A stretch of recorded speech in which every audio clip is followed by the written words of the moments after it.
the darkness is exactly what I need. It's how you look at your situation. And I was looking at it all fucked up. You have to first accept it before you can fix it. A lot of people walk around, oh man, I'm good. I'm good. No, you're not. You have to accept what you're not. You have to, and people don't want to do that. And that's the only way you can fix it. You have to accept it first before you can go on the journey. A lot of folks never even start the journey, man. They never start the journey because they live in this fake life that who they want to be, they act like they are, but they're not because they haven't fixed all this stuff yet. You got to fix this first before we can start our journey in life. So that's why I have them make this list. You fix these problems, now your journey can begin because you no longer care about how people are judging you. When you care more about how someone's judging you, you're going to stay right there. There's no forward momentum. Each thing that is wrong with you has to be a focal point. You can't look at this gigantic list and say, I got to change all this shit. My God, this is crazy. No. You take off the first one. I want to be smarter. For me, that was my thing. I have to become more intelligent. I have such a severe learning disability, man. I can't retain shit. I had to now get that one thing and then strategize in that one problem. How can I do this? I'm not going to learn like you. I'm not going to learn like anybody else. How am I going to figure this out? So I then figured out, okay, where are my strengths here? Where are my weaknesses in learning? All right, man, how am I going to do this? And I figured out a way to do it by just strategizing. So how I learn to this day, if I have a big manual to study, I will have to get a bunch of spiral notebooks from the daggone store. I have to write each page out, maybe 10 times. So there was a 1,000-page dive manual that I got 18 months before I went to dive school. Most people, I'm not smart, I'm gonna go see if I can pass this test. I realized, hang on a second, I'm not smart. How can I get past this? How can I get through this obstacle? I need to acquire this book 18 months in advance because it could take me 18 months to write down each page over and over again to then put it to memory.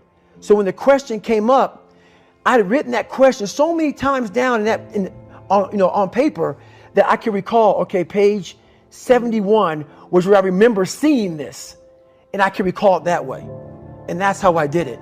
So you got to strategize on each problem you have in life. Slowly break down that problem. Don't think about all the problems you have, just one at a time. And before you know it, you fix all these problems, but you cannot focus on all of them, just on the one thing at a time. Mediocrity is everywhere right now. And we're all trying to find an easy way out. And we're judging ourselves. Let's say there's 10 people in this room and we're all mediocre. But I'm the best of the mediocre people. I now think I'm great. I'm great. We surround ourselves around people that make us feel great. They tell us what we want to hear. The second we put ourselves amongst the uncommon people, we don't like that feeling, that challenging feeling of that person who's waking up at 3:30 in the morning and say, hey, put your shit on, we're going for a run. We don't like that challenge. We like that person who says, hey, you know, man, I don't feel good today, man. And they say, oh, it's okay, brother. We'll take a day off, man. We'll get a pizza and shit, watch the game. We like that. We love that feeling. Why? Because you understand, man, we're good, bro. We don't want that motherfuckers like this. Hey, man, no, bro. Get your fucking shit on, man. Stop being a punk. We don't want that in our lives. We don't want that person who's constantly challenging our weaknesses. We want that person who's constantly, making us feel nice and good and secure in ours. That's the mediocrity of life. We want to be the best amongst the average people. People wonder, how do you stay hungry all the time? Because after I accomplish something, I don't sit back like a lot of guys who graduate buds, graduate this, graduate that. They get comfortable. They wonder why I'm getting weak, man. I don't know, I lost my edge. What's going on? Because once you hit the top of the fucking mountain, guess what happened? I'm good. I'm good. So you wonder why you're falling down now. Because once you reach the top of the mountain, you got to build a fucking another one. There's a lot of people in mediocrity who have a nice resume, but they're one-timers, man. They hit a one-time deal. They busted it open, got a lot of money, but they're good. You're mediocre now, man. What are you fucking doing today, tomorrow, the next fucking day? I viewed myself as the weakest person on the planet Earth. My goal in life was to, in my mind, believe I'm the hardest man alive. Whatever you think you are, you have to make that dream a reality. But that's where the hard part is making that dream reality. That's where the hard work comes. That's where people know, how do you keep grinding every day? You have to make those insecurities, those fears. Like when I was 300 pounds, I didn't have any drive. I'm gonna go be a Navy SEAL. What kind of stupid shit is that, 300 pounds? There wasn't like a drive to go be a Navy SEAL. I was an insecure, lying kid, afraid. I had to look at my insecurities and in my fear and find drive in that. We're all looking for passion. Passion's all around you. You have a whole fucking stack of it all around you. It's your insecurities, all that shit. You gotta dive deep in that shit. All of it, it's all in there. All the energy and fuel you need is right in yourself. It's all there. You got a lot of stuff to do to overcome. And that's where I found it. I found it right there in my own insecurities. I found drive in my own insecurities. And that's the most powerful thing in the world. When you can find drive in your own doubt, fear, insecurities, you become very unstoppable. I believe in a higher power. Don't know the name, don't know where it's coming from. But I believe that this power, let's say it's a man up there or a woman, whatever, and they have a chart. And when you're born, they say David Goggins, born February 17th, 1975 at 6 a.m. They write the chart down because they can see everything. They know exactly what you're fucking supposed to be. They know what you're supposed to be. You die, you go to so-called heaven. You arrive at heaven, I'm 300 pounds. I retired as an Ecolab guy, which is okay. It's just a job, whatever. I go up there and God looks at me and he shows me my chart. And my chart on there says you were supposed to be a Navy SEAL. You're supposed to weigh 185 pounds. You're supposed to be one of the smartest people on the planet, this, all this. You see this. And now you're in heaven, you made it to heaven, but you're like, God, dog, I was supposed to live that life. I was supposed to live that life. And then you find out that the reason why, because we all think that if we pray on it, if we do this, if we do that, whatever, if we don't work, we just, whatever, it's going to magically happen for us. No, I believe that when I'm all said and done with, my whole job is to outwork the chart. Whatever the fucking chart says about me, the all-knowing power up there, I want to get up there and say, him look at me and say, I know everything. I didn't fucking see this. I didn't fucking see this. I want to feel that. I want to get to the other end of this fucking world. I want to find more. All I can. And in that fucking sack of shit, you have to dive in that to find more. Because if you're not willing to go in there and face yourself, you're not going to find anything. You're going to live right here on surface, man, right here on surface. So if there is an ending to this world and there is somewhere to go and there's a judgment, you're going to get there and you might see a chart. And that chart may tell you who the fuck you should have been. And now you get the rest of your life to think about that. Man, I could have lived a much better life if I just would have just suffered a little bit more. If I just would have went in that shit and realized I had so much more. But fear and the 40% and living here versus living here, being afraid, stopped me. So I'm a big guy in visualizing. I'm a big guy in making a world. It may not exist. To me, it does. To me, it does. And I'm overpowering myself every day. And you got to find tools to do that. That's the tool that I use. So that's what it's all about. I believe in winning the battle against yourself. People say, why do you say that? Because there's a lot of things you can control. When you wake up, I talk about making your bed. Make your bed. Make sure your house is clean. Make sure you get your breakfast. Make sure you shower, shave. Whatever you're doing, control that. Don't hit the snooze button. All these things are very important. That's been told a lot of times. Why don't you hit the snooze button? Because you wake up already failing. You're already behind the power curve. So what happens when you hit the snooze button? You may not make your bed. You may not do your hair the way you want it. You may not pick the right clothes out in the morning time. And I go back to this real quick. Remember how you had a job interview for a job? We've had several of them in our lives. What did you do the night before that job, weeks before the job interview, when you knew you had it? You prepared you had a bowl out for your oatmeal, your cereal, whatever you had in the morning time. Your coffee cup was out. Your clothes were laid out. You studied, you rehearsed, you were ready. You brought your best self. You were going to war with yourself because you wanted that interviewer to see your best self. You won. You got the job. After a few months in that job, you look around. I got the job. You start to back off. The clothes aren't out. You're not ready. You're hitting the snooze button. You don't get up on time anymore. You realize that you can still have this job and not be your best self. The interview you is gone. Your job is gone. You have your job, but the interview you is gone. So winning the battle in the morning time is just that. It's that you wake up in the morning time and you own all this stuff, because once you leave your house, the world then gets at you. And that's why I believe in not getting up in the morning time and checking your phone immediately. Everybody does that. They get up, the first thing they do is grab their phone, look at the phone. Maybe bad news on there. So how's your day start off? I don't go to the gym. I don't make my bed. You're caught up now on that phone. That's how your day starts. You lost control. So once you win that battle in the morning time, then once you go out, now you've won. You go outside your house, you may lose your job, you may have a bad hit, but you won something. So you're going into battle having already won something. Having already won. So then if you hit the snooze button, you go out, you just defeated already. You're behind the power curve.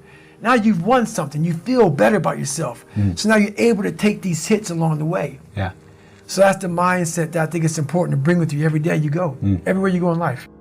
And anybody, not just Navy SEALs, but anybody that can accomplish anything that is hard. The only separator is that they really want to be there.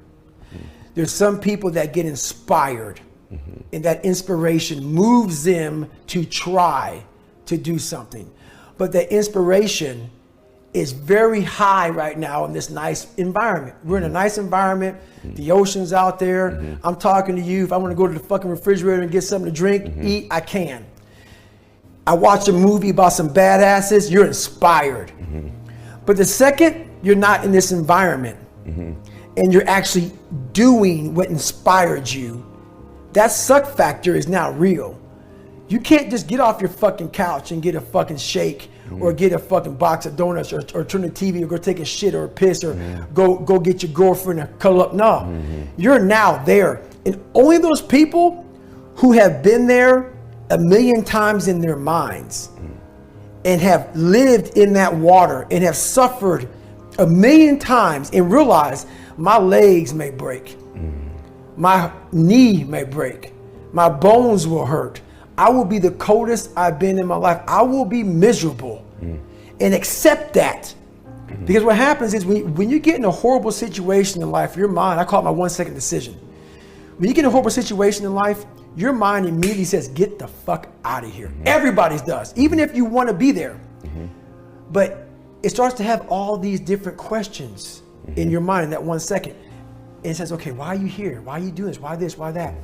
And then you start to say to yourself, if you don't want to be there that bad, I have a beautiful wife at home, man. Why the fuck am I doing this, man? Like, this is stupid. This is going to get these guys injured. Like they're going to pay for this for the rest of their lives. I'm not going to break my body up to do this. Your mind starts to say, yeah, this is stupid. But if you are already knowing that this is going to happen to you, you have all the answers to these questions that your mind starts to give you when you're in suffer mode. When I was 297 pounds and I was fat as hell trying to be a Navy SEAL, the scariest thing in the world to me, even to this day, was that could have been the rest of my life. I thought then I was trying hard. That's the scariest thing in the world. I thought then, 297 pound, working for Ecolab, spraying for cockroaches, making $1,000 a month. I thought that was me at my 100% potential.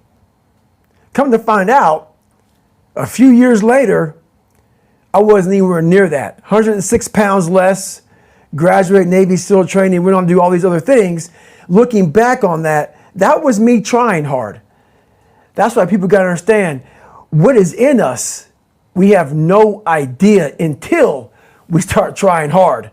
And I mean really trying hard, where you're obsessed with, hey, this is my new norm. My new norm is that, wow, this isn't always fun. It's not always meant to be fun. And that's when you know you're trying hard. We all have two people. We all have two people. And I'm not saying you're crazy.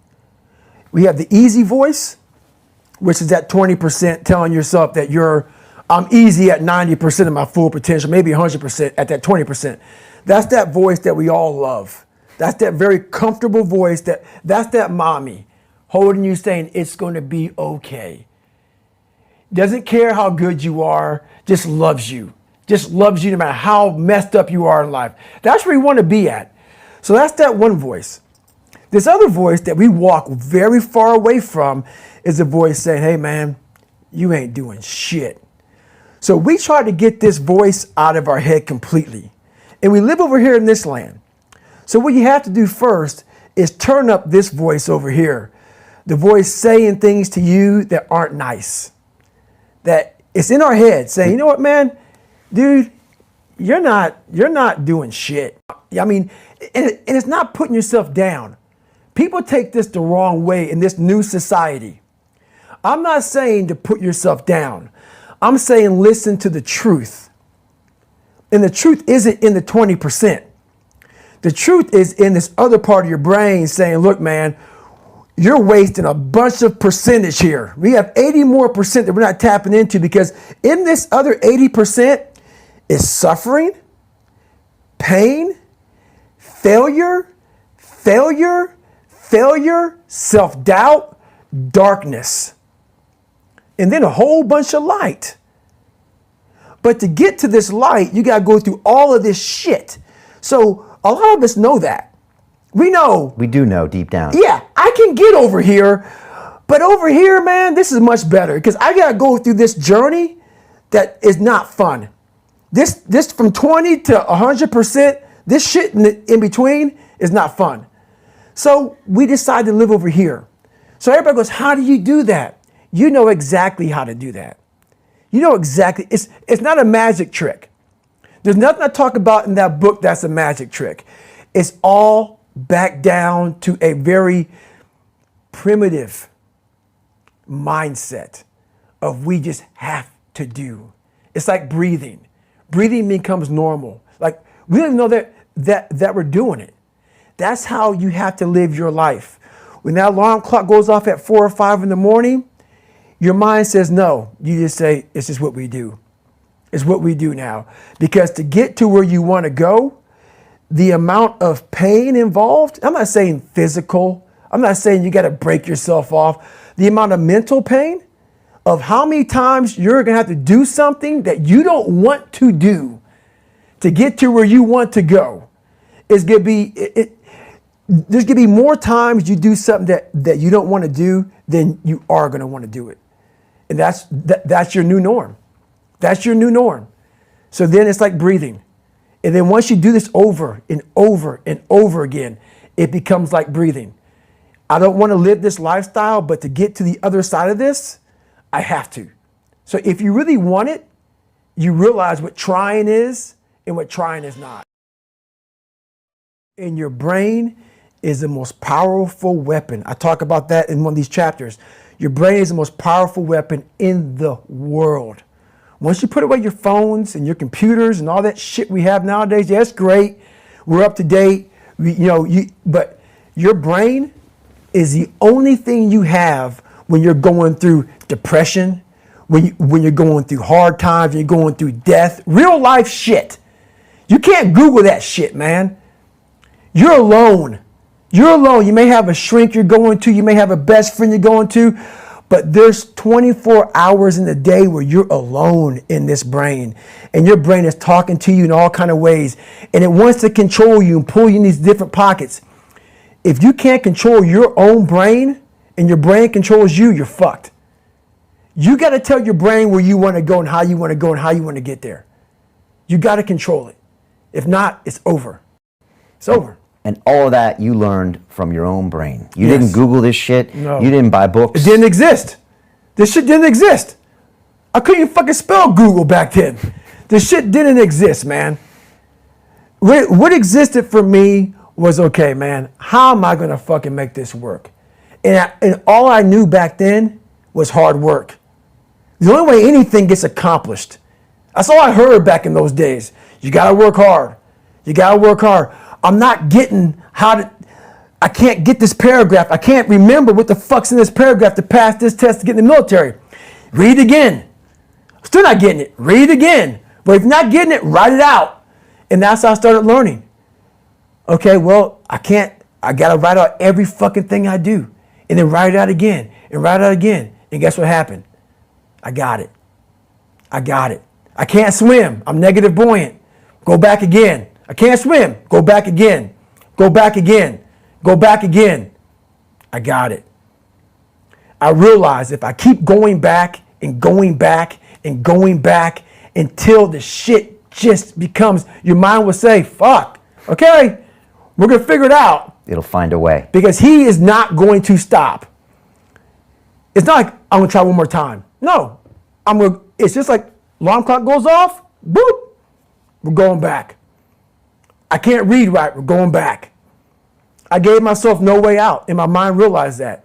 They said, okay, we're going to adapt and overcome now. So you have to teach your mind this is the new normal, This and you the new better get norm. with the fucking program. That's right. And as soon as it realizes that you're serious, then it adapts. I'm not playing a game. Right. But if it thinks you're playing a game, it knows. It won't adapt. It like a lot of people say, like when I say trying hard, your mind knows, man. It knows this guy's bullshitting me, man. This guy's lying. There's no truth behind it. When I was in Navy SEAL training, people go, how were you there for 18 months? The program was only 6 months long. You were in 3 hell weeks in 1 year. No one's ever done that. How did you do that? I talk about the new norm. When I lived in a $7 a month place when I was growing up for a short period of time, I loved it. I didn't know any different. That was my norm. Once we moved out of that place, we moved to a $236 a month place. I was like, shit, I never want to go back to that little piece of shit. But if you go back to that $7 a month place and you realize this is where I live, this is all I got, your mind says, roger that, this is home.